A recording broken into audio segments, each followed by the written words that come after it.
مقام نزول سورہ اخلاص ایک قول کے مطابق مکی اور ایک قول کے مطابق مدنی ہے۔ رکوع اور آیات کی تعداد اس سورت میں 1 رکوع اور 4 آیتیں ہیں۔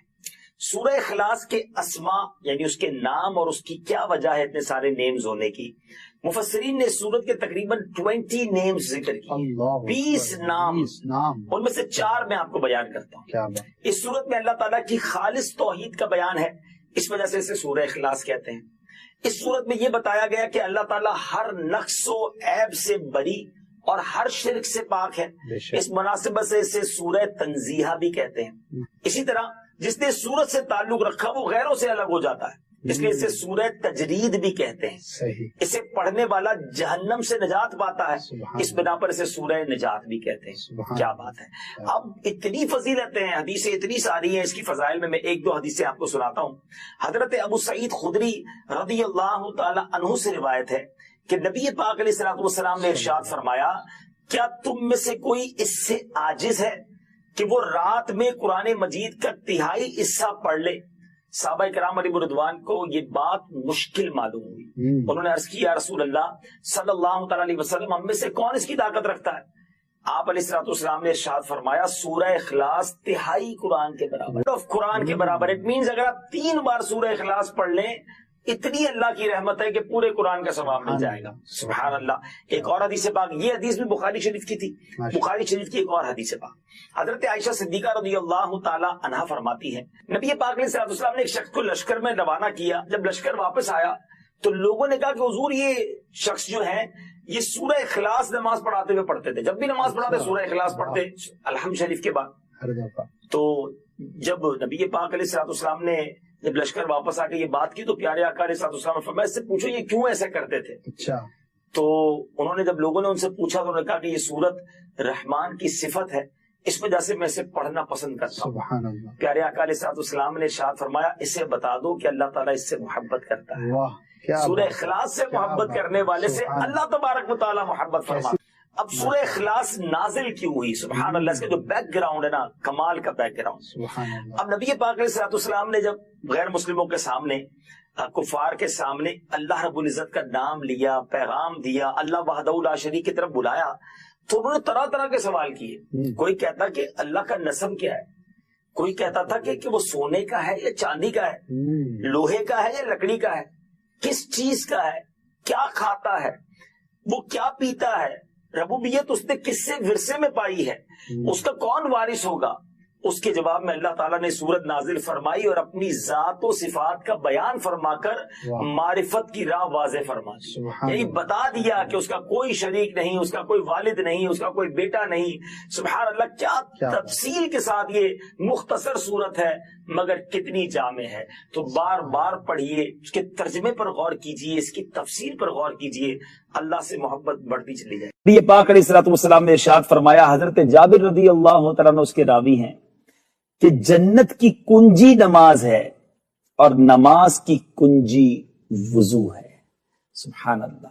تو اب پتہ چلا کہ جنت کی چابی، جنت کی کنجی نماز ہے، اور نماز کے فضائل کی تو کیا بات ہے، کون نہیں جانتا کہ مسلمانوں پر سب سے پہلا فرض نماز ہے۔ حضرت معدان بن طلحہ رضی اللہ تعالیٰ، یہ حدیث پاک سنیے، سے روایت ہے کہ انہوں نے پیارے آقا علیہ الصلوۃ والسلام کے آزاد کردہ غلام حضرت ثوبان رضی اللہ تعالیٰ سے ملاقات کر کے یہ کہا کہ آپ مجھے کوئی ایسا عمل بتائیے، کوئی ایسے عمل کے بارے میں خبر دیجئے کہ اس کے سبب اللہ تعالیٰ مجھے جنت میں داخل کر دے۔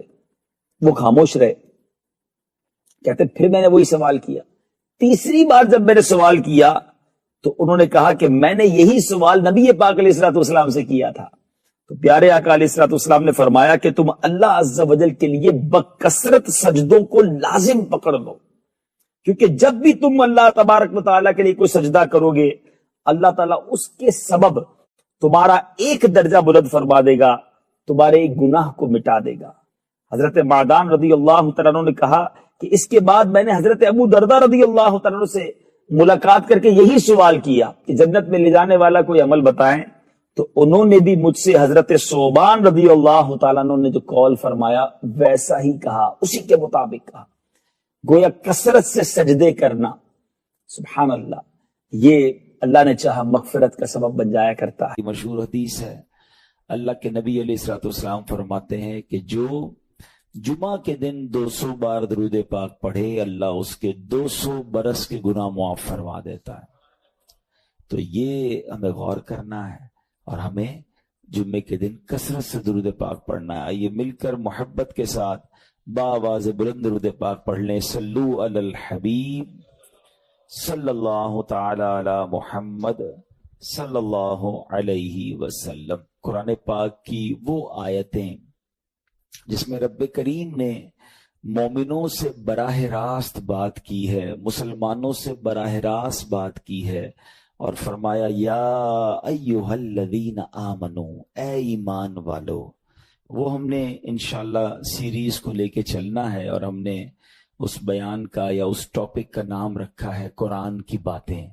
تو پہلی آیت ہم کور کر چکے تھے جس میں نبی پاک علیہ الصلوۃ والسلام کی شان بڑے شاندار انداز میں سورہ بقرہ کی وہ آیت تھی جس میں ہمیں یہ بتایا گیا تھا کہ اے ایمان والو پیارے آقا سے بات کیسے کرنی ہے، ان کو راعنا نہیں کہنا، ان کو انظرنا کہنا ہے۔ آج جو ہم نے آیت پڑھنی ہے قرآن پاک کی، جس آیت کو سمجھنا ہے، یہ بھی قرآن پاک کی سورہ بقرہ کی آیت ہے، پارہ نمبر 2 ہے اور آیت نمبر 153 ہے۔ بیوٹیفل آیت and so many good lessons from that آیت۔ اب وہ آیت کون سی ہے؟ بسم اللہ الرحمن الرحیم۔ یا ایھا الذین آمنوا استعینوا بالصبر والصلاۃ ان اللہ مع الصابرین۔ ترجمہ اس کا کیا ہے؟ اے ایمان والو صبر اور نماز سے مدد مانگو، بے شک اللہ صابروں کے ساتھ ہے۔ اب یہاں بہت خوبصورت باتیں ہمیں سیکھنی ہیں کہ صبر اور نماز سے مدد مانگو۔ قرآن ہمیں راستہ بتا رہا ہے کہ آپ کو ہیلپ چاہیے تو صبر اور نماز کے ذریعے آپ نے ہیلپ لینی ہے۔ اب اس کا مطلب یہ ہوا کہ عبادات کی ادائیگی، گناہوں سے رکنے اور نفسانی خواہشات پورا نہ کرنے پر صبر کیا جائے، اور نماز چونکہ تمام عبادات کی اصل ہے، اہل ایمان کی معراج ہے، اللہ اور بندے کے درمیان ایک بیوٹیفل کانٹیکٹ ہے، تو اس لیے اس سے بھی مدد طلب کرنے کا حکم دیا گیا ہے۔ یہ بھی یاد رہے کہ بدن پر باطنی اعمال میں سب سے سخت صبر ہے اور ظاہری اعمال میں سب سے مشکل نماز ہے۔ یہ بڑی اہم بات ہے۔ کچھ اعمال وہ ہیں جن کا تعلق دل سے ہوتا ہے، انسائٹ ہوتا ہے۔ انسائٹ اعمال میں سب سے مشکل کام کیا ہے؟ صبر کرنا۔ اور ظاہری عبادتوں میں، جسمانی عبادتوں میں سب سے مشکل کام کیا ہے؟ نماز پڑھنا۔ تو یہ دو اہم کام دیے گئے کہ صبر اور نماز سے مدد چاہو۔ اچھا، اب ہم دیکھتے ہیں کہ صبر اور نماز سے مدد ملتی کیسے ہے، اور سرکار دو عالم صلی اللہ تعالی علیہ وسلم کا اس میں کیا معمول تھا، اب ذرا سنیے گا۔ اب نبی پاک علیہ الصلوۃ والسلام کا یہی معمول تھا۔ حضرت حذیفہ رضی اللہ تعالیٰ عنہ فرماتے ہیں نبی کریم علیہ الصلوۃ والسلام کو جب کوئی سخت مہم پیش آتی تو آپ علیہ الصلوۃ والسلام نماز میں مشغول ہو جاتے۔ جب میں خود اس آیت کی کچھ دنوں پہلے تیاری کر رہا تھا تو بڑا ایک نیا، کہتے نا، نیا باب آنکھوں کے سامنے کھلا کہ یقیناً جب ہم پرابلم میں آتے ہیں ہم دعا بھی کرتے ہیں، ہم لوگوں سے بھی کہتے ہیں، مگر کیا ڈائریکٹلی ہم نماز کی طرف جاتے ہیں؟ حالانکہ قرآن نے ہمیں پرابلمز کا سولوشن کیا دیا ہے کہ صبر اور نماز سے مدد چاہو۔ اب آگے چلیں، حضرت عمر فاروق کا بھی یہی عمل تھا کہ کوئی مشکل درپیش آتی تو آپ رضی اللہ تعالیٰ کو اگر کبھی اسلامی فوجوں کے آنے میں تاخیر پتہ چلتی، یعنی آپ چونکہ جنگوں کے لیے فوجوں کو روانہ کرتے تھے، بہت شاندار اسٹریٹجک پلانر تھے، تو اب فوج گئی اور ایکسپیکٹیشن یہ تھی کہ فلاں ٹائم کو واپس آ جائے گی۔ اس زمانے میں ٹیلی فون تو تھا نہیں، انٹرنیٹ تو تھا نہیں کہ لوکیشن شیئر ہو جائے گی یا کال آ جائے گی کہ سر ہم یہاں رکے ہوئے ہیں۔ اب ٹائم ہو جاتا اور فوج واپس نہ آتی نا، تو آپ اب اس کو کیا کرتے؟ کیا پتا تو نہیں کیا ہوا ان کے ساتھ، خیریت سے آ جائیں، تو آپ نماز میں مشغول ہو جاتے، نماز کے لیے کھڑے ہو جاتے۔ اب کیا ہمارے ساتھ کبھی ایسا ہوتا ہے کہ ہمارا بچہ کہیں گیا ہے، اس کی خبر نہیں آ رہی، یا کوئی چیز ہماری آنی ہے ابھی تک پہنچی نہیں ہے، یا کوئی اچھی نیوز نہیں آ رہی ہے، تو ہم کیا اس کے لیے نماز کی طرف جاتے ہیں؟ یہ نبی پاک کا ہمیشہ معمول رہا۔ حضرت عبداللہ بن محمد حنفیہ رحمت اللہ تعالی فرماتے ہیں کہ میں اور میرے والد ایک انصاری رشتہ دار کے پاس عیادت کرنے گئے جب نماز کا وقت ہوا تو انہوں نے اپنے اہل خانہ میں سے کسی کو پکارا کہ اے لڑکی وضو کا پانی لے آؤ اور ہمارے لیے نماز میں راحت پہنچاؤ، نماز پڑھ کر میں راحت پاؤں، جلدی سے وضو کا پانی لے آؤ۔ تو کہتے ہیں ہم نے ان انصاری شخصیت کے الفاظ پر بڑا تعجب کیا کہ نماز سے راحت کیسے ملتی ہے؟ تو انہوں نے کہا میں نے نبی پاک علیہ الصلوۃ والسلام کو فرماتے سنا ہے، اے بلال کھڑے ہو اور ہمیں نماز کے ذریعے راحت پہنچاؤ۔ It means namaz is a relaxation for all of us. نماز is the way to solve your problem. آپ کو جب کوئی پرابلم آئے نا، آپ اللہ کی بارگاہ میں نماز کے لیے کھڑے ہو جائیں، مکروہ وقت نہیں ہے، آپ نوافل پڑھنا شروع کر دیں، آپ دیکھیں نماز ہیلپ کرے گی آپ کی، نماز سے آپ کے لیے راحتیں ہو جائیں گی۔ آپ کی حضرت عبد الرحمن بن عوف کتنے بڑے صحابی ہیں رضی اللہ تعالیٰ، یہ وہ صحابی ہیں کہ جو عشرہ مبشرہ میں سے بھی ہیں، and he was billionaire on that time. سب سے امیر صحابہ میں جو نام آتے ہیں وہ حضرت عثمان غنی اور حضرت عبد الرحمن بن عوف رضی اللہ تعالیٰ کے نام آتے ہیں۔ آپ کا ایک بار بے ہوشی غشی طاری ہوئی، ٹھیک ہے، انکانشیس ہو گئے آپ، تو آپ کی والدہ نے کیا کیا؟ آپ کی والدہ، لوگ سمجھے کہ آپ کی جان نکل گئی ہے، آپ کی والدہ مسجد کی طرف چل پڑی تاکہ وہاں جا کے نماز پڑھیں اور اس سے مدد حاصل کریں۔ جب حضرت عبد الرحمن بن عوف کو ہوش آیا نا تو لوگوں نے کہا کہ آپ کی طبیعت کیسی ہے؟ تو آپ نے کہا کیا مجھ پر غشی طاری ہو گئی تھی ہیں؟ تو کہا جی، تو کہتے ہیں بے شک میری بے ہوشی میں میرے پاس دو فرشتے آئے اور کہنے لگے تم چلتے نہیں کہ ہم تمہیں خدا کی بارگاہ میں لے جائیں اور تمہارے بارے میں فیصلے لیے جائیں؟ دوسرے فرشتے نے کہا انہیں لوٹا دو، یہ ان افراد میں سے ہے جن کے لیے ان کی ماؤں کے پیٹ میں ہی سعادت مندی لکھ دی گئی تھی، اور ان قریب اللہ تعالیٰ ان کے ذریعے ان کی اولاد کو جب تک چاہے گا نفع دے گا۔ اس کے بعد آپ رضی اللہ تعالیٰ 1 مہینہ مزید زندہ رہے، اس کے بعد انتقال ہوا۔ تو پتہ چلا کہ آپ کی والدہ نے نماز پڑھی، اللہ سے مدد مانگی اور آپ کو اللہ نے ایک نئی زندگی عطا فرمائی۔ تو آپ اپنی زندگی میں اس پریکٹس کو آج اس آیت سے دیکھیں، ہم نے کرنا کیا ہے؟ ہم جب بیان میں آئیں تو صرف بیان نہیں سننا ہے، ہم نے اللہ نے مجھے کہا کیا ہے، ہم اس ٹاپک کو لے کے اسی لیے چل رہے ہیں نا کہ میرے رب نے ڈائریکٹلی مجھ سے کیا بات کی ہے۔ تو آج اس آیت میں یہ لیسن مل رہا ہے کہ جب کسی پرابلم میں ہیں، کلیمٹی میں ہیں، تو اللہ کی طرف جانا ہے اور نماز سے مدد چاہنی ہے۔ وَاسْتَعِينُوا بِالصَّبْرِ وَالصَّلَاةِ۔ اچھا اب آپ دیکھیں پیارے آقا کی نماز کی کیسی عادت تھی، بادل گرجتے تھے، آندھی چلتی تھی، کسی بری خبر کی اطلاع آ رہی ہوتی تھی، نبی پاک نماز کی طرف چلے جاتے۔ اچھا مجھے بتائیں نماز استسقاء کیا ہے؟ بارش نہیں ہو رہی ہے، پیارے آقا نماز پڑھا رہے ہیں۔ سورج گہن ہو رہا ہے، نبی پاک نماز پڑھا رہے ہیں۔ چاند گہن ہو رہا ہے، پیارے آقا نماز کی طرف، یعنی کس قدر اللہ کی طرف رجوع ہے۔ And whenever anything bad happen یا گوئنگ ٹو بیڈ ہیپن، ہونے والی لگ رہی ہے، کچھ بڑا ہونے والا ہے، ہمیں بھی تو خبریں آ رہی ہوتی ہے نا کہ بھائی کل بہت شدید بارش ہوگی، نہ کرے کوئی اور بری خبر ایکسپیکٹیشن ہے، آپ کو کاروبار میں کوئی ایسی خبر آنے کا ڈر ہے، یا آپ کی کوئی شپمنٹ جاری ہے، واٹ ایور آپ چاہتے ہیں ہر چیز بہتر ہو جائے۔ قرآن نے فارمولا دیا نا، وَاسْتَعِينُوا بِالصَّبْرِ وَالصَّلَاةِ، اللہ نے ڈائریکٹلی مجھے اور آپ کو کہا ہے۔ تو from now on words make your practice کہ میں نے انشاءاللہ نماز سے مدد لینی ہے، اور آپ اپنی آنکھوں سے دیکھیں گے اور آپ اللہ سے عرض بھی کریں کہ اللہ تو نہیں قرآن میں کہا ہے مدد لے، میں نے کھڑا ہو گیا نماز کے لیے، تو نماز سے آپ نے مدد لینی ہے۔ اچھا اب اس کے بعد آیت کا جو سیکنڈ پارٹ ہے کہ صبر سے بھی مدد لینی ہے، اور آگے کیا فرمایا؟ ان اللہ مع الصابرین، اللہ صابروں کے ساتھ ہے۔ سبحان اللہ، اس کا مطلب یہ ہوا کہ اللہ تعالیٰ اپنے علم و قدرت کے ساتھ ویسے تو ہر کسی کے ساتھ ہے، لیکن یہاں صبر کرنے والوں کا خاص ذکر اس لیے ہوا تاکہ انہیں معلوم ہو جائے کہ اللہ تعالیٰ ان کی مشکلات کو دور فرما دے گا۔ مگر کرنا کیا ہے؟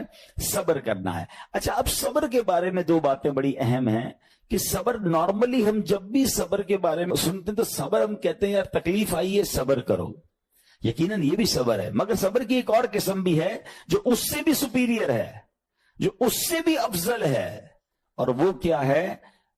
گناہ کے لیے دل چاہے، حرام کے لیے دل چاہے، نفسانی خواہشات برا کام کروانا چاہ رہی ہیں اور بندہ اس پر صبر کرے۔ یہ صبر جو ہے نا، یہ شریعت کو اور محمود ہے اور بڑا افضل ہے کہ انسان کو جی چاہے کہ فلاں گناہ کرنا ہے، مگر وہ اس پر صبر کرے. اور دوسرا صبر وہی ہے جو ہم جانتے ہیں کہ کوئی مصیبت آ جائے, کوئی آفت آ جائے, کوئی ہمارا اللہ نہ کرے کسی سے لڑائی ہو جائے, ہمیں کوئی برا بلا کہے, ہم اسے معاف کر دیں, صبر کریں. یا جسمانی تکلیف ہے, کاروبار میں پرابلم ہے, ہم اللہ کی رضا پر راضی رہیں. تو یہ 2 قسم کے صبر ہیں. اور جب کوئی بندہ صبر کرتا ہے نا, تو قرآن و حدیث اور بزرگان دین کے اقوال سے میں اب آپ اس کے 10 فائدے بتانا چاہتا ہوں. میں کہتا جاؤں گا, آپ اللہ کے ذکر کی نیت سے سبحان اللہ بھی کہتے رہیں, جنت میں درخت بھی لگاتے رہیں. ٹھیک ہے. اللہ تعالیٰ صبر کرنے والوں کے ساتھ ہے. صبر کرنے والے کو اس کے عمل سے اچھا اجر ملے گا. صبر کرنے والے کو بے حساب اجر ملے گا. صبر کرنے والوں کی جزا دیکھ کر قیامت کے لوگ حسرت کریں گے. صبر کرنے والے رب کریم کی طرف سے درود و ہدایت اور رحمت پاتے ہیں. صبر کرنے والے اللہ کو محبوب ہیں. صبر آدھا ایمان ہے. صبر جنت کے خزانوں میں سے ایک خزانہ ہے. صبر کرنے والے کی خطائیں مٹا دی جاتی ہیں, اور صبر ہر بھلائی کی کنجی ہے.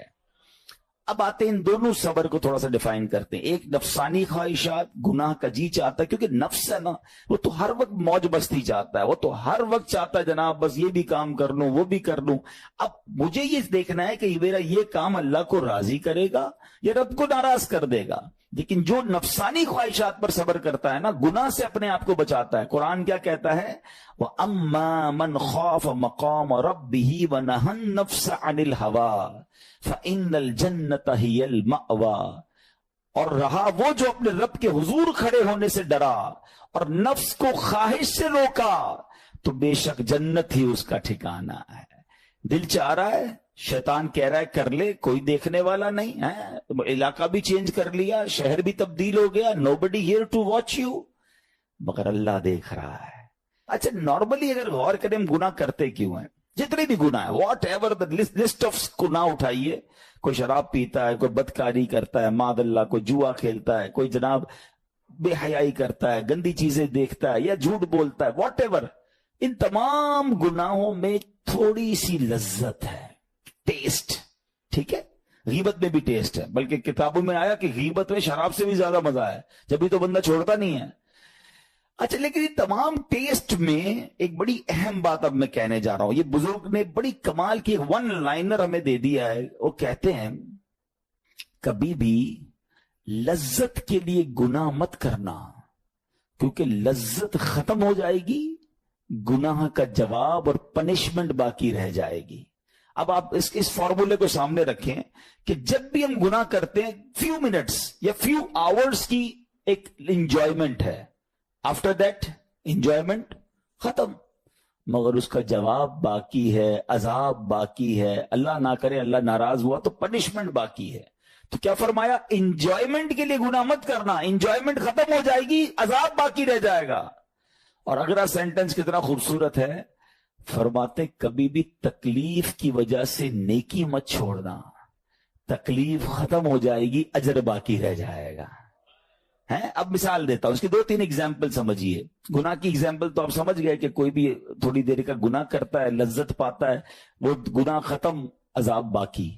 اب نیکی میں کیا ہوتا ہے؟ فجر کے لیے اٹھنا, نیند آ رہی ہے, دل نہیں چاہ رہا, آپ اٹھے, آپ نے وضو کیا, فجر پڑا, وہ اٹھنے کی تکلیف تو ختم ہو گئی نا, واپس سونا ہے تو سو جائیے, مگر فجر کا اجر اور ثواب باقی رہ گیا ہے. رمضان کے روزے ڈیفیکلٹ ہیں, لیکن افطار کے بعد تکلیف ختم ہو جاتی ہے, ہم کھاتے پیتے ہیں, موج کرتے ہیں, مگر ثواب باقی رہ جاتا ہے. کبھی کبھی آپ کو کوئی مسجد کے میں بلاتا ہے, یار چلو بھائی بیان ہو رہا ہے, اجتماع ہو رہا ہے, کوئی نیکی کی بات ہو رہی ہے, نہیں یار دل نہیں چاہ رہا, آپ آ گئے, آدھے 1 گھنٹہ بیٹھے, پھر چلے گئے, وہ آپ کا جو ٹینشن تھا یا پریشر تھا وہ ختم ہو گیا, مگر ثواب باقی رہ گیا. تو اب اس فارمولے کو یاد رکھیے گا, جب بھی گناہ آپ کی طرف آئے نا, آپ سوچیں کتنی دیر کا فائدہ ہے. 1 گھنٹہ دوستوں کے ساتھ بیٹھوں گا, بری باتیں کروں گا, 2 گھنٹے فلم دیکھوں گا, 2 ڈھائی 3 گھنٹے, بس اس کے بعد جواب تو باقی ہے نا, قیامت تک اللہ کو جواب دینا پڑے گا. نہیں یار مجھے انجوائمنٹ کے لیے گناہ نہیں کرنا ہے.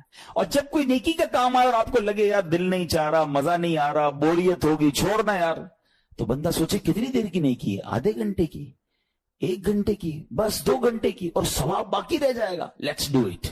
اگر یہ بات سمجھ آ گئی نا آپ کو تو انشاءاللہ دیکھیے گا گناہ سے بچنا اور نیکیاں کرنا آسان ہو جائے گا. تو اب کیا فرمایا قرآن نے کہ جس نے اپنے نفس کو روکا, کیا خوبصورت آیت ہے, وَأَمَّا مَنْ خَافَ مَقَامَ رَبِّهِ وَنَهَى النَّفْسَ عَنِ الْهَوَىٰ, اب رہا وہ جو اپنے رب کے حضور کھڑے ہونے سے ڈرا اور نفس کو خواہش سے روکا تو بے شک جنت ہی اس کا ٹھکانہ ہے.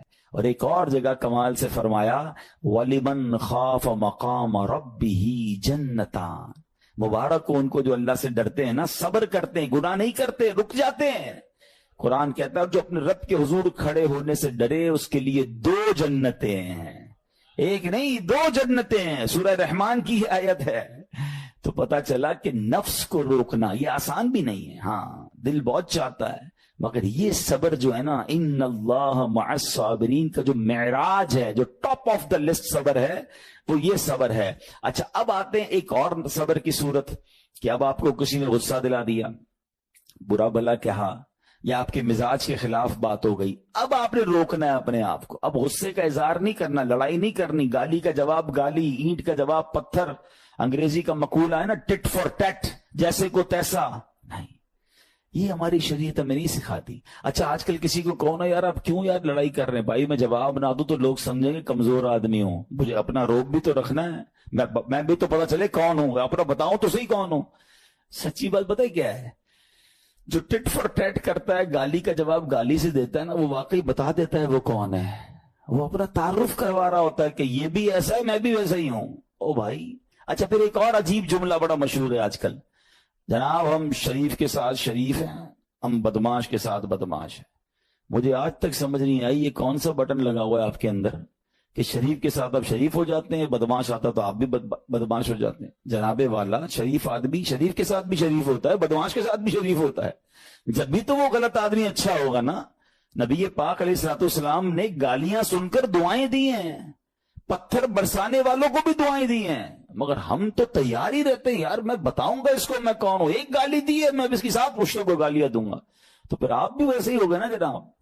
حدیث پاک کیا ہے, ہو از مور اسٹرانگر, ہو از مور پاورفل.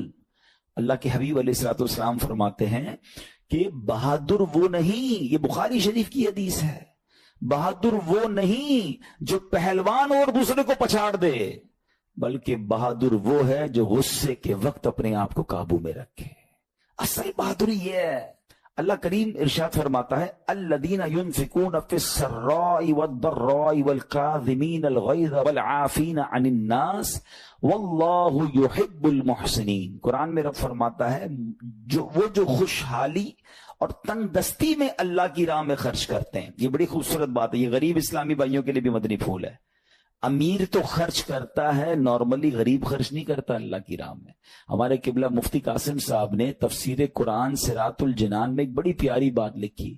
آپ کہتے ہیں پوری دنیا کے امیروں کا سروے کر لینا, ان کی جو پیسے بڑھنے کی ایک وجہ یہ بھی ہوتی ہے کہ وہ کہیں نہ کہیں چیریٹی کر رہے ہوتے ہیں, مدد کر رہے ہوتے ہیں. وہ مدد اور وہ نیکی ان کے پیسے بڑھا رہی ہوتی ہے. اور پوری دنیا کے غریبوں کا سروے کریں تو ان میں سے بڑی تعداد وہ جو خرچ ہی نہیں کرتی اللہ کی راہ میں. کہتے ہیں ہم کیا خرچ کریں, ہم تو غریب ہیں, ہم پر لوگ خرچ کریں. میں آپ کو فارمولہ دے رہا ہوں اور یہ قرآن سے دے رہا ہوں. جو تنگی میں بھی اللہ کی راہ میں خرچ کرتے ہیں, جو خوشحالی میں بھی خرچ کرتے ہیں. آپ تنگی میں آپ روپیہ خرچ کریں, یہ نہیں کہتے آپ 10,000 روپے خرچ کریں, جتنی آپ کی حیثیت. یہ کاروبار ہے, آپ 1 روپیہ دیں گے اور آئے گا, آپ 10 روپے دیں گے اور آپ کسی نہ کسی نیکی کے کام میں خرچ کرتے رہیں, آپ غربت سے باہر آ جائیں گے. If you want to take out yourself from that problem, آپ آئے اللہ کی راہ میں خرچ کرنا شروع کریں. قرآن کہہ رہا ہے کہ جو تنگی اور خوشحالی میں اللہ کی راہ میں خرچ کرتے ہیں. اور اگلا پارٹ کتنا خوبصورت ہے, فرمایا وَالْكَاظِمِينَ الْغَيْظَ وَالْعَافِينَ عَنِ النَّاسِ, فرمایا اور غصہ پینے والے اور لوگوں سے درگزر کرنے والے. انعام کیا ہے, واللہ یحب المحسنین, اور اللہ نیک لوگوں سے محبت فرماتا ہے. اور پھر ہاں زندگی میں کلیمٹیز, پرابلم, بیماریاں, مشکلیں, قرآن خود کہتا ہے کہ من قریب تمہیں آزمائیں گے. کبھی بیماری آئے گی, کبھی بھوک آئے گی, کبھی مال کم ہو جائیں گے, کبھی ڈسٹربنس آئے گی, خوف آ جائے گا. تو بی ریڈی فار دیٹ، صبر کرنا ہے، کیونکہ اللہ نے فرمایا وبشر الصابرین، صبر کرنے والوں کے لیے خوشخبری ہے۔ تو اللہ کرے کہ یہ بات ہمیں سمجھ آ جائے اور ہم اس آیت پر عمل کرنے والے بن جائیں تو زندگی بڑی آسان ہو جائے گی۔ یہاں ایک میں عقیدے کی بات بھی کلیریفائی کر دوں، کچھ لوگوں کو بعض اوقات کنفیوژن ہوتی ہے یا لوگ کنفیوژن کریٹ کرتے ہیں۔ مجھے ایک بات بتائیے گا کہ اللہ کیا کہہ رہا ہے، وَاسْتَعِينُوا بِالصَّبْرِ وَالصَّلَاةِ، اے ایمان والو صبر سے اور نماز سے مدد چاہو۔ کیا صبر اور نماز خدا ہے؟ بتائیے، نہیں ہے نا، اللہ تو نہیں ہے۔ ہم صبر اور نماز کی عبادت تو نہیں کرتے۔ تو جب قرآن کہہ رہا ہے کہ صبر اور نماز سے مدد مانگو، تو غیر اللہ سے مدد مانگنے کا درس تو ہمیں قرآن دے رہا ہے۔ تو اس کا مطلب یہ ہوا کہ اللہ کے سوا کسی چیز سے یا کسی شخصیت سے مدد لینے کا مقصد یہ نہیں ہوتا کہ ہم اس کی عبادت کر رہے ہیں۔ اگر آج کے دور میں کوئی اللہ کے نبی سے کہتا ہے کہ یا رسول اللہ انظر حالنا، یا بھر دو جولی میری یا رسول اللہ، تو یہاں کوئی شرک کی بات نہیں ہے، کیونکہ یہاں یہ نیت نہیں ہے کہ ہم ان کو خدا مان رہے ہیں، یا یہ بھی نیت نہیں ہے۔ ایک بات ایک عقیدہ کلیئر کر دیتا ہوں، پوری دنیا میں عاشقان رسول کا یہی عقیدہ ہے کہ کوئی نبی، کوئی صحابی، کوئی ولی اپنی طرف سے کسی کو کچھ نہیں دے سکتا، وہ سب رب کے محتاج ہیں۔ اللہ کسی کا محتاج نہیں ہے، جو اللہ کا ہے وہ اس کا اپنا ہے۔ ہاں، اللہ نے اپنے مخصوص بندوں کو کچھ عطائیں کی ہوئی ہیں، کچھ پاورز دیے ہوئے ہیں، وہ اللہ کی عطا سے اگر کسی کو تقسیم کرتے ہیں تو اس میں کوئی پرابلم نہیں ہے۔ قرآن کہہ رہا ہے اے ایمان والو صبر اور نماز سے مدد چاہو۔ یہاں ایک اور بات سمجھنی ہے، دنیاوی طور پہ بھی کیا ہوتا ہے کہ آپ کوئی باس ہوتا ہے، اپنے کسی مینیجر کو پاور آف اٹارنی دے دیتا ہے کہ یہ تمہارے پاس اس پراپرٹی کا پاور ہے، تمہارے پاس فلاں چیز کا پاور ہے، وہ اس پاور کے بہاف پر وہ کام کر دیتا ہے، مگر کوئی یہ نہیں کہتا کہ he is the owner, actually he have attorney, he have power of attorney. بالکل ہمارا بھی عقیدہ یہ ہے کہ اللہ نے اپنے کچھ مخصوص بندوں کو، اپنے پیاروں کو کچھ اختیارات عطا فرمائے ہیں، اور جب وہ ان اختیارات پر عمل کرتے ہیں تو ایکچولی وہ اللہ ہی کی عطا ہے۔ ہاں، دنیا میں اگر کوئی یہ سمجھتا ہے کہ کوئی شخصیت یا کوئی بزرگ یا کوئی اللہ والے اپنی طرف سے دیتے ہیں، رب کا اس میں کوئی دخل نہیں، تو یہ شرک ہے، یہ بات درست نہیں ہے۔ ہمارا سب کا عقیدہ یہ ہے کہ جو کچھ دنیا میں اگر کسی ولی، نبی، صحابی کے پاس ہے وہ رب کا دیا ہوا ہے، رب کی عطا ہے۔ رب سورہ رحمان کا مقام نزول، یہ سورت مکہ مکرمہ میں نازل ہوئی۔ سبحان اللہ۔ آیات، کلمات اور حروف کی تعداد، اس سورت میں 3 رکوع، 78 آیتیں، 351 کلمے اور 1636 حروف ہیں، 1636 حروف ہیں۔ رحمان نام رکھنے کی وجہ کیا ہے؟ What is the reason of that? اس سورت کا نام سورہ رحمان اس لیے رکھا گیا کہ اس کی ابتدا اللہ تعالیٰ کے اسماء حسنہ میں سے ایک اسم الرحمان سے کی گئی۔ سبحان اللہ۔ اچھا، سورہ رحمان کے فضائل بہت آئے احادیث میں۔ مولا علی کرم اللہ تعالی وجہ الکریم سے روایت ہے کہ نبی پاک علیہ الصلوۃ والسلام نے فرمایا ہر چیز کی ایک زینت ہے، سبحان اللہ۔ اور قرآن کی زینت سورہ رحمان، سبحان اللہ۔ ڈیکوریشن آف قرآن۔ سبحان اللہ۔ مفتی احمد یار خان نعیمی رحمۃ اللہ تعالی علیہ فرماتے ہیں چند وجہ سے سورہ رحمان کو قرآن کی دلہن، برائڈ آف قرآن یا زینت فرمایا گیا۔ اس صورت میں اللہ تعالیٰ کی ذات و صفات کا ذکر ہے، سبحان اللہ، اور ذات و صفات پر اعتقاد، بلیف رکھنا، ایمان رکھنا، یہ ایمان کی زینت ہے۔ بے شک اس صورت میں جنت کی حوروں، اس کی حسن و جمال اور ان کے زیورات کا ذکر ہے، اور یہ چیزیں جنت کی زینت ہیں، بے شک، اس لیے بھی اس کو قرآن کی زینت کہا گیا۔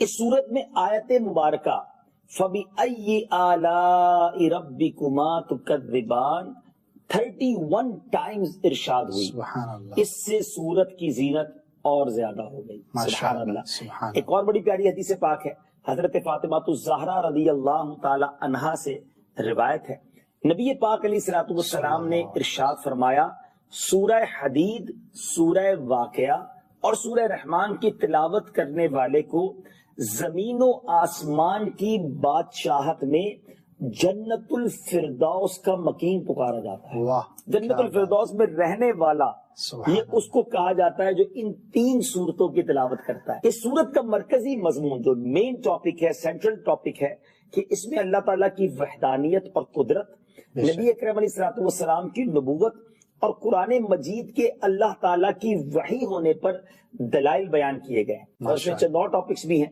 کہ اس صورت کی ابتدا میں اللہ تعالیٰ نے اپنی عظیم نعمتوں جیسے قرآن پاک کو نازل کرنے، تاجدار رسالت صلی اللہ تعالی علیہ وسلم کو اس کی تعلیم دینے، آپ علیہ السلام کو دنیا اور آخرت کی تمام چیزوں کی تعلیم دینے کا ذکر فرمایا. ماشاءاللہ. پھر اس صورت میں سورج، چاند، زمین پر اگی ہوئی بیلوں، درختوں، آسمانوں، زمینوں، باغات، پھلوں، کھیتوں اور فصلوں کا ذکر فرمایا. یعنی اللہ تعالیٰ نے اپنی نعمتیں گنوائی. پھر ایک اور بڑا انٹرسٹنگ ٹاپک ہے کہ حضرت آدم علیہ السلام اور ابلیس کی پیدائش، میٹھے اور کھارے سمندروں اور ان سے موتیوں کے نکلنے کو بیان فرمایا. اور اس سورت کے آخر میں قیامت، جنت کی نعمتوں اور جہنم کی سختیوں اور ہولناکیوں وغیرہ کا ذکر بھی موجود ہے.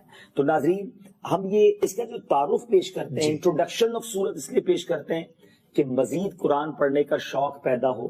رمضان تو ہے ہی نزول قرآن کا مہینہ، اس مہینے میں قرآن پڑھیں، انڈرسٹینڈ کریں، کم از کم کچھ قرآن ٹرانسلیشن کے ساتھ بھی ساتھ ساتھ پڑھتے رہیں. تو امید کرتا ہوں کہ قرآن کے نور سے دل منور ہونا شروع ہو جائیں گے. قرآن پاک کی سیکنڈ لاسٹ سورت ہے. اس کا مقام نزول یہ ہے کہ ایک قول یہ ہے کہ سورہ فلق مدینہ منورہ میں نازل ہوئی، اور دوسرا قول یہ ہے کہ مکہ مکرمہ میں. البتہ پہلے قول کے بارے میں علماء فرماتے زیادہ صحیح ہے، یعنی یہ مدینہ منورہ میں نازل ہوئی. اس صورت میں 1 رکوع اور 5 آیتیں ہیں. فلق کے کئی معنی ہیں. یہاں اس سے مراد صبح ہے، چونکہ اس سورت کی پہلی آیت میں یہ لفظ موجود ہے، اس مناسبت سے اسے سورہ فلق کہتے ہیں. سورہ فلق اور سورہ ناس ان دونوں کے کمبائن فضائل احادیث میں بیان ہوئے. میں 1 یا 2 حدیثیں پیش کر دیتا ہوں. مسلم شریف کی حدیث ہے، حضرت عقبہ بن عامر رضی اللہ تعالیٰ عنہ سے روایت ہے کہ نبی پاک علیہ السلام نے ارشاد فرمایا، کیا تم نے نہیں دیکھا کہ آج رات مجھ پر ایسی آیتیں نازل ہوئی ہیں جن کی مثل نہیں دیکھی گئی. وہ آیتیں قل اعوذ برب الفلق اور قل اعوذ برب الناس، یعنی یہ دونوں صورتوں کے بارے میں نبی پاک علیہ السلام نے فرمایا. اسی طرح پیارے آقا علیہ السلام نے ایک اور جگہ فرمایا، میں تمہیں وہ کلمات نہ بتا دوں جو شریر جنات اور نظر بد سے اللہ تعالیٰ کی پناہ طلب کرنے میں سب سے افضل ہیں. انہوں نے عرض کی صحابہ کرام نے کہ حضور ضرور بتائیے.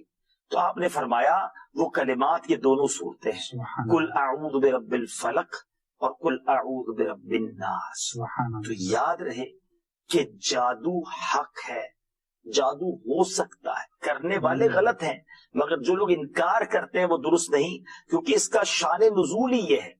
سورہ فلق اور سورہ ناس ان دونوں کا شان نزول یہ ہے کہ لبید بن عاصم یہودی اور اس کی بیٹیوں نے نبی پاک علیہ السلام پر جادو کیا. پیارے آقا علیہ السلام کے جسم مبارک اور ظاہری اعضاء پر اس کا اثر ہوا. البتہ نبی پاک کی عقل مبارک اور اعتقاد پر کسی قسم کا اثر نہ ہوا. چند دنوں کے بعد جبریل امین علیہ السلام آئے اور انہوں نے عرض کی کہ ایک یہودی نے آپ پر جادو کیا ہے اور جادو کا کچھ سامان فلاں کنویں میں ایک پتھر کے نیچے دبا ہوا ہے.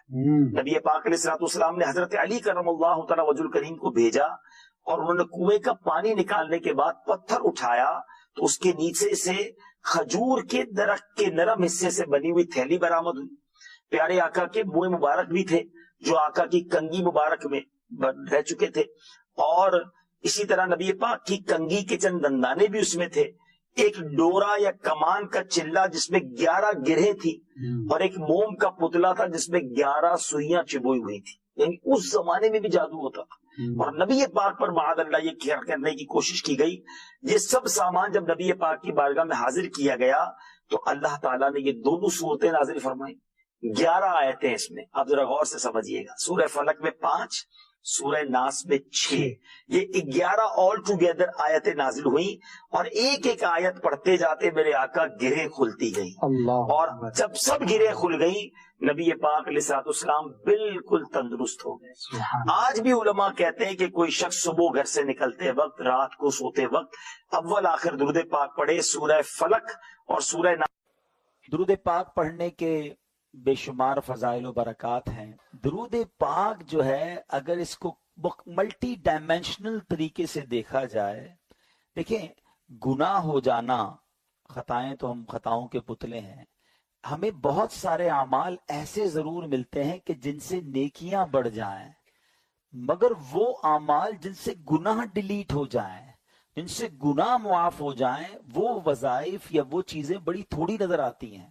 اور اس میں درود پاک ایک ایسا عمل ہے، بہت مشہور حدیث ہے آپ نے سنی ہوگی کہ نبی پاک صلی اللہ تعالی علیہ وسلم نے فرمایا، جس کا مضمون ہے جو ایک بار درود پاک پڑھے اللہ تعالیٰ اس پر 10 رحمتیں نازل فرماتا ہے اور اس کے 10 گناہوں کو مٹا دیتا ہے اور اس کے 10 درجات کو بلند فرماتا ہے. دیکھیں یاد رکھیے گا، قیامت کے دن جب میرے اور آپ کے اعمال نامے تولے جائیں گے نا، تب گویا دوسرے لفظوں میں ایک بیلنس شیٹ ہوگی. نامہ اعمال جب تولے جائیں گے تو گناہوں کے پلڑے میں گناہ رکھے جائیں گے، نیکیوں کے پلڑوں میں نیکی رکھی جائے گی. اچھا ایک اور بات بھی بتا دوں، دنیا میں جو میزان ہے، اسکیل ہے، جب یہاں دنیا میں جو پلڑا بھاری ہوتا ہے وہ نیچے ہو جاتا ہے. علماء فرماتے ہیں قیامت کے دن جو پلڑا بھاری ہوگا وہ اوپر ہو جائے گا. اچھا اب ایک نیکی کسی کی زیادہ ہو گئی نا گناہوں اور نیکیوں کے پلڑے میں تو وہ جنت میں چلا جائے گا. ایک نیکی کم پڑ گئی تو اب اس کو جہنم میں بھیج دیا جائے گا. جبھی تو ایک ایک نیکی کے لیے لوگ مارے مارے پھریں گے. ماں بیٹے کے پاس آئے گی کہ بیٹا ایک نیکی دے دے، باپ بیٹے کے پاس جائے گا، بیٹا ایک گناہ میرا لے لے تاکہ وہ جو پلڑا ہے وہ میرا نیکیوں کا بڑھ جائے. بٹ نو بڈی، کوئی اس دن ساتھ دینے والا نہیں ہوگا. نفسی نفسی کا دور ہوگا. آج چھوٹی چھوٹی نیکیاں ہم چھوڑ رہے ہیں، یار نفلی ہے نا کوئی بات نہیں، درود پاک نہ پڑھیں کوئی مسئلہ نہیں، صلاۃ التسبیح پڑھ لی ٹھیک ہے، بہت ساری چیزیں واجبات نہیں ہیں، مگر یہ چھوٹی چھوٹی نیکیاں اس دن کاؤنٹ ہوں گی جس دن ہمیں ایک ایک نیکی کی ضرورت ہوگی. اور یہ درود کا کمال دیکھیں، ادھر نیکیاں بھی بڑھاتا ہے، ادھر گناہ بھی گھٹاتا ہے. ایک درود 10 نیکیاں بھی بڑھ گئی، 10 گناہ بھی کم ہو گئے، 10 درجے بھی بلند ہو گئے. کتنا آسان فارمولا ہے گناہوں کو اپنے نامہ اعمال سے ریموو کرنے کا. تو پلیز عادت بنا لو کہ جب موقع، چنک آف ٹائمز، آج کل ایک فینومینا چل رہا ہے کہ جو چنک آف ٹائمز ہوتے ہیں، چھوٹے چھوٹے بریک ملتے ہیں، اس کو بھی یوز کریں. دنیا میں اب ایک اصطلاح چلتی ہے، ٹرمینالوجی چلتی ہے، یونیورسٹی آن ویل. بھائی روڈ پر بھی کچھ سیکھو، راستے میں جو ٹائمز آیا ہوتا ہے اس میں بھی کچھ سیکھنا ہے. لوگوں نے اپنے بس، اپنے ٹرین، اپنے ٹرام کے جو ٹائم ہے ڈیوٹی پر جانے آنے کے، ان آدھے گھنٹے، اس گھنٹے میں بھی کوئی نہ کوئی کلاس بک کر لی ہے، کوئی کتاب پڑھ لیتے ہیں، اور جو اس ٹائم میں انہوں نے پڑھا ہے اس پر کوئی یونیورسٹی کے ڈپلومہ حاصل کر لیتے ہیں. تو لوگ کہتے ہیں یہ تو چنک آف ٹائمز ہیں، پیسز آف ٹائم ہیں، اس کو بھی یوٹیلائز کریں. تو اگر یہی ذہن ہمارا بن جائے کہ ٹھیک ہے کہیں 5 منٹ مل گئے، کہیں 7 منٹ مل گئے، مثال کے طور پہ ہم کسی کے آفس پہ گئے، اس نے کہا ذرا 5-7 منٹ میں آتا ہوں، بیٹھیے گا. ہم کہتے ہیں کوئی بات نہیں آئیے. اب ہم کیا کرتے ہیں؟ موبائل نکالا اور گھمانا شروع کر دیا. وہ 7 کی جگہ 17 منٹ میں آیا، ہمیں کوئی مسئلہ نہیں ہے، ہمارے بہت کچھ ہے دیکھنے کے لیے. اب ان 17 منٹ میں پتہ نہیں کتنے گناہ دیکھے، کتنی فضول چیزیں دیکھی، بیکار باتیں. اگر مائنڈ سیٹ بنا ہوا ہونا، یار 7 منٹ میں تو سورہ یاسین پڑھ سکتا ہوں. یہ بریک ہے 7 منٹ کا، اس پہ مجھے 10 قرآن کا ثواب مل جائے گا. حضرت 1 منٹ ہولڈ رکھیے، فون پہ اگر کوئی کہتا ہے 1 منٹ ہولڈ رکھیے، اس 1 منٹ میں کچھ اور نہیں کر سکتا، ہولڈ ہی رکھنا ہے. اب اگر میوزک بج رہا ہے تو تھوڑا سا کان سے دور کر لوں، 3 بار سورہ اخلاص جو پڑھ لے اسے پورا قرآن پڑھنے کا ثواب ملتا ہے. 1 منٹ میں سورہ اخلاص پڑھ 3 بار پڑھ لی ہے. اچھا جناب ذرا ابھی آیا، ذرا تھوڑی دیر، تھوڑا سا انتظار کیجئے، جیب سے تسبیح نکالی، 25-30 بار درود پاک پڑھ لیا. اگر یہ ذہن بن جائے کہ زندگی میں وقت کو ضائع نہیں کرنا، جب تک میری اور آپ کی سانسیں باقی ہیں نا تب تک نیکیوں کا سیزن لگا ہوا ہے. جس دن سانسیں بند ہو گئی نا اس کے بعد بندہ اللہ سے کہے گا مولا ایک بار بھیج دے، 2 رکعت پڑھ لوں، 1 درود پاک پڑھ لوں، 1 سجدہ کر لوں، پھر موقع نہیں ملنا. ابھی موقع ہے، ابھی ٹائم ہے، تو ان لمحات کو یوز کیجئے اور اپنا مائنڈ سیٹ درود پاک کے بارے میں بنا لیں کہ بس روزانہ کسی نہ کسی طرح میں نے کثرت سے درود پڑھنا ہے، کیونکہ گناہ بہت ہو گئے ہیں، خطائیں بہت ہو گئی ہیں، شاید یہ درود پڑھنا ہی میرے گناہوں کا کفارہ بن جائے، میری نیکیوں میں اضافہ بن جائے، میرے آقا کی شفاعت کا ذریعہ بن جائے، قیامت کے دن نبی پاک کے قرب کا وسیلہ بن جائے۔ تو زبان درود پاک سے تر رکھا کریں۔ آئیے مل کر محبت کے ساتھ بآواز بلند درود پاک پڑھ لیں۔ صلو علی الحبیب صلی اللہ تعالی علی محمد صلی اللہ علیہ وسلم۔ آج میں آپ کو اسلام کے ایک عظیم واقعے کی طرف لیے چلتا ہوں۔ شوال المکرم میں یہ واقعہ ہوا اور بڑا ہی کمال کا واقعہ ہے۔ یعنی میں کئی بار یہ عرض کیا کرتا ہوں کہ اپنے بچوں کو بالخصوص بہت سارے واقعات پڑھانے چاہیے، مگر غزوہ احد جو ہے نا اس کو ضرور پڑھیں، خود بھی پڑھیں، اپنے بچوں کو بھی پڑھائیں۔ جتنی قربانیاں، جتنی یوں سمجھیے کہ جان نثاری کی داستانیں غزوہ احد میں ملتی ہے نا، اتنی کسی اور غزوے میں نہیں ملتی۔ غزوہ بدر میں تو مسلمانوں کو لڑنے کا موقع ہی نہیں ملا، اللہ پاک نے ایسی مدد کی کہ فرشتے آ گئے ہیں، کفار کو نیست و نابود کر دیا، اور اللہ پاک نے ایسی عظیم فتح نصیب فرمائی کہ اس دن کو یوم الفرقان کہا گیا۔ لیکن احد کے میدان میں ایسا نہیں ہوا، وہاں بڑا ڈیزاسٹر ہوا، بڑے بڑے صحابہ شہید ہوئے، اور ان میں سب سے بڑا حادثہ جو ہے وہ سید الشہداء سیدنا حمزہ رضی اللہ تعالیٰ عنہ۔ نبی پاک علیہ الصلوۃ والسلام کو ان سے بڑی محبت، پیارے آقا انہیں بہت پیار کرتے تھے۔ اچھا، حضرت حمزہ بھی نبی پاک سے بڑی محبت کرتے۔ حضرت حمزہ کا ایمان لانے کا واقعہ بھی بڑا عجیب ہے۔ وہ کہتے ہیں نا، محبت مصطفیٰ صلی اللہ تعالی وسلم ایسی دل میں تھی کہ اس وجہ سے اب ایمان لے آئے۔ اب ایمان نہیں لائے تھے۔ ابو جہل نے نبی پاک علیہ الصلوۃ والسلام کی بارگاہ میں گستاخی کی، برا بھلا کہا۔ جب حضرت حمزہ کہیں شکار پہ گئے ہوئے تھے، ہاتھ میں تیر کا مان بھی تھا، واپس آئے تو کسی نے کہا کہ آپ کو پتا ہے کہ آپ کے بھتیجے محمد صلی اللہ علیہ وسلم کو ابو جہل نے بہت برا بھلا کہا ہے۔ آپ کو بڑا جلال آیا، آپ نے کمان لی اور جا کے ابو جہل کے سر پہ مار دی۔ کہ تمہیں شرم نہیں آئی، تم نے میرے بھتیجے کو برا بھلا کہا؟ کہا اے حمزہ، کیا تم ایمان لے آئے ہو؟ کہاں، سمجھ لو آج سے میں ایمان لے آیا ہوں۔ بس نبی پاک کی محبت ایسی دل میں جا گزی ہوئی کہ آپ نے کلمہ پڑھا اور آپ ایمان لے آئے۔ اور اس کے بعد یعنی حضرت حمزہ ایمان لائے، رائٹ آفٹر فیو ڈیز حضرت عمر ایمان لے آئے۔ یہ دونوں جب ایمان لے آئے نا، اب اسلام کا نقشہ ہی کچھ اور ہو گیا۔ اسلام کو وہ عروج ملا، مسلمانوں کا جگر اتنا بڑا ہو گیا، سینہ اتنا چوڑا ہو گیا۔ حضرت حمزہ اور حضرت عمر جس قوم کے ساتھ ہوں، پھر دشمن کی کیا مجال ہے۔ آپ دونوں کمال کی شخصیات۔ اب حضرت حمزہ رضی اللہ تعالیٰ عنہ غزوہ احد میں شہید کیسے ہوئے؟ حضرت حمزہ کو شہید کرنے کا پلان جو ہے وہ وحشی نامی ایک شخص کو دیا گیا تھا۔ یہ اس کا آقا تھا جبیر۔ اس نے وعدہ کیا تھا کہ اگر تم اس جنگ میں حضرت حمزہ کو شہید کر دو گے تو میں تجھے آزاد کر دوں گا۔